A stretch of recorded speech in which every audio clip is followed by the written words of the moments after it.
నరేంద్ర మోడీకి సంబంధించినటువంటి స్టేట్మెంట్ విషయంలో నిన్నటి నుంచి కొంత వ్యంగ్యంగా, కొంత వ్యతిరేకంగా, కొంత అనుకూలంగా వచ్చింది.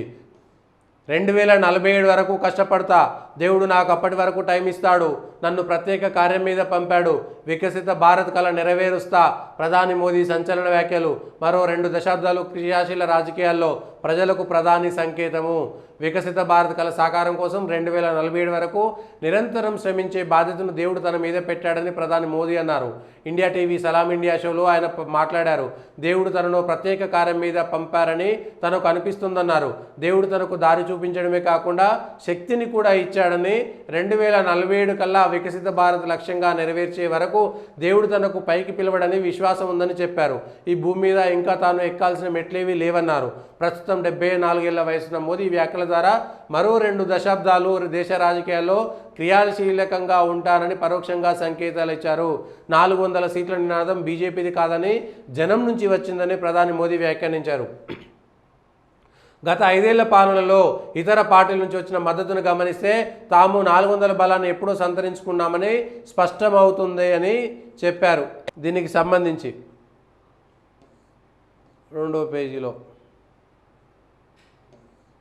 అయితే దీనికి సంబంధించినటువంటి అంశంలో తాను సత్కారణంతో దేవుని సాధనంగా భూమిపైకి వచ్చా అంటున్న ప్రధాని మోదీని మానసిక వైద్యుడి వద్దకు తీసుకెళ్లాలని రాహుల్ గాంధీ అన్నారు.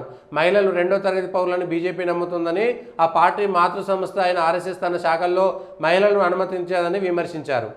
మహిళలకు సంబంధించి ఆర్ఎస్ఎస్లో మహిళలకు ప్రత్యేకమైనటువంటి ఒక విభాగం ఉంటుందనేటువంటి విషయం రాహుల్ గాంధీకి తెలియకపోవడం ఒక విడ్డూరం. అంటే దేశంలో ఏం జరుగుతుందనేటువంటి విషయాలకు అవగాహన లేదనేటువంటిది.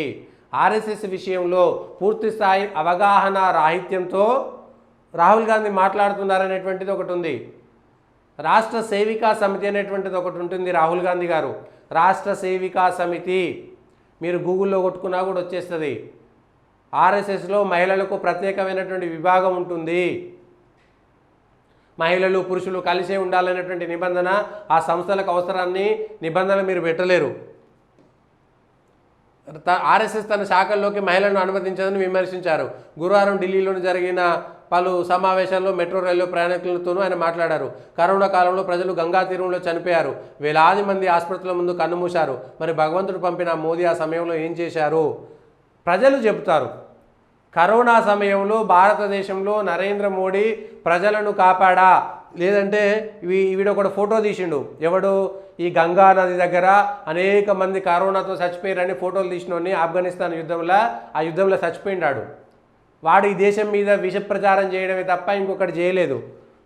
అవును, వాడు ప్రెస్ ఫోటోగ్రాఫర్ అయితే నువ్వు చోటి జర్నలిస్టులను చేయమంటారే.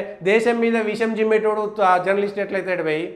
జర్నలిస్ట్ అంటే దేశం మీద విషం చిమ్మకూడదు, దేశంలో ఉండేటువంటి లోపాలను చెప్పవచ్చు. కానీ దేశం మీద, భారతదేశంలో రాలేదు.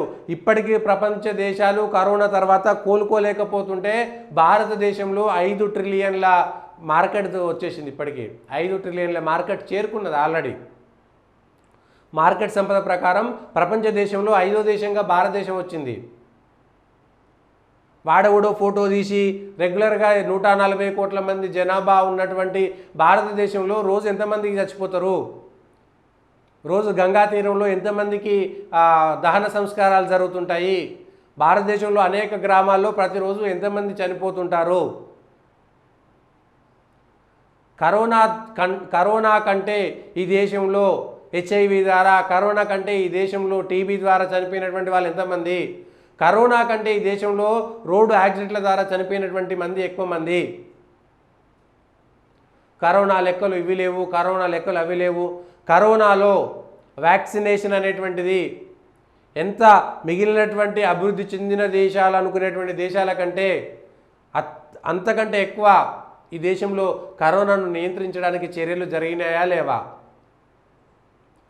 140 కోట్ల దేశ జనాభా ఉన్నటువంటి భారతదేశము పూర్తిగా మునిగిపోతుందని ప్రపంచ దేశాలు ఎదురు చూసినాయి. కానీ ప్రపంచ దేశాలకు మన దేశం మార్గం చూపెట్టింది. నరేంద్ర మోడీని విమర్శించడంలో తప్పులేదు, ఆర్ఎస్ఎస్ను విమర్శించడంలో తప్పులేదు. కానీ విమర్శించే ముందు జరిగినటువంటి విషయాలను, కరోనా కాలంలో సామాన్య ప్రజలు ఎవరిని అడిగినా సరే నరేంద్ర మోడీ మంచి చేసిండా చెడు చేసిండా అనేటువంటి విషయాలు స్పష్టంగా అర్థమవుతాయి. కానీ ఈ దేశంలో ఉండి పాకిస్తాన్ను కోరుకునేటువంటి వాళ్ళు, పాకిస్తాన్ను ప్రేమించేటోడు, ఈ దేశంలో ఉండి విదేశాలను ప్రేమించే కొన్ని కుక్కలు చేసినటువంటి ప్రచారాన్ని దయచేసి మీరు పరిగణలోకి తీసుకోవద్దు రాహుల్ గాంధీ గారు. మాలాంటి సాధారణ ప్రజల దగ్గరికి గ్రామాల్లోకి వస్తే తెలుస్తుంది.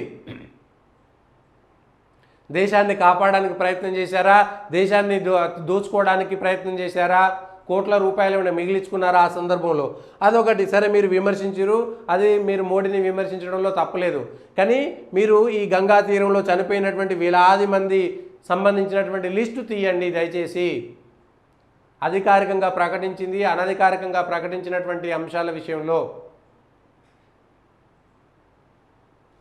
లేదంటే అప్పటి కాంగ్రెస్ పరిపాలించినటువంటి రాష్ట్రాల ముఖ్యమంత్రులను అడగండి, కేంద్రం నుంచి సహకారం వచ్చిందా రాలేదా కరోనా సందర్భంలో?